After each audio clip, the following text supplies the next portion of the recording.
My people, this one strong past me. Make sure say una share this video because APC and INEC officials has been exposed of corruption and rigging of election by international observers. International observers, what they talk about now, those people where federal government of Nigeria called to come and supervise the election that is going on in Nigeria. They are ECOWAS, observers from ECOWAS and European Union. And I won't make una listen to waiting former president of South Africa, Thabo Mbeki, have to talk over what INEC they do.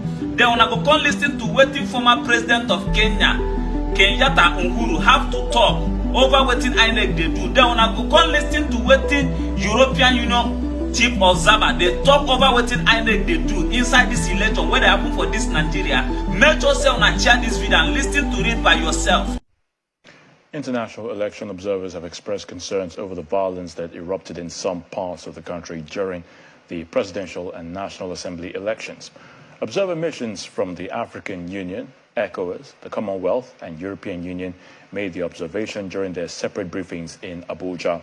They identified other issues like late deployment of electoral materials and snatching of ballot boxes. Former presidents of some African countries are leading different international observer missions for the 2023 presidential and National Assembly elections. The missions include ECOWAS, the African Union, and the Commonwealth. Welcome. The missions are holding a joint media briefing to present their preliminary findings from the exercise. The visible presence of security agents discharging their duties in accordance with the provisions of the law in some polling units. However, they were inadequate.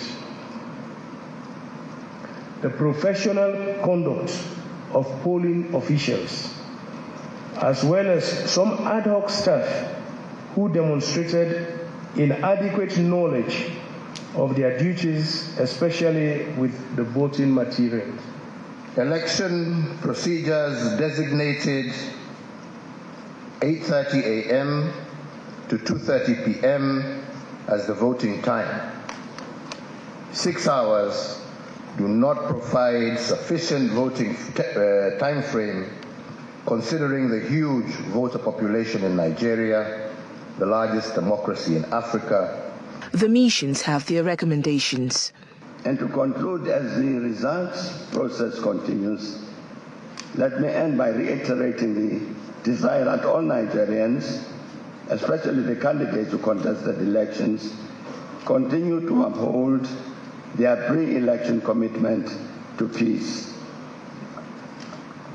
The group strongly encourages all Nigerians to exercise patience to allow INEC and its staff across the country to conclude the results process effectively and peacefully. The reports are similar to the findings of the European Union, the National Democratic Institute, and the International Republican Institute. Despite the much-needed reforms from the Electoral Act of 2022, the elections still fell well short of Nigerians' legitimate and reasonable expectations. Logistical challenges and unchecked multiple incidents of political violence overshadowed the electoral process and impeded a substantial number of voters from participating.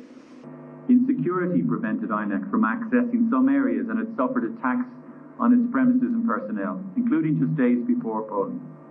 This hindered preparations in affected areas and instilled fear in voters. Overall, stakeholders expressed confidence in INEC's independence and professionalism and voter information efforts earlier in the process. However, there was a lack of efficient planning during critical stages of the electoral process, as well as a lack of transparency.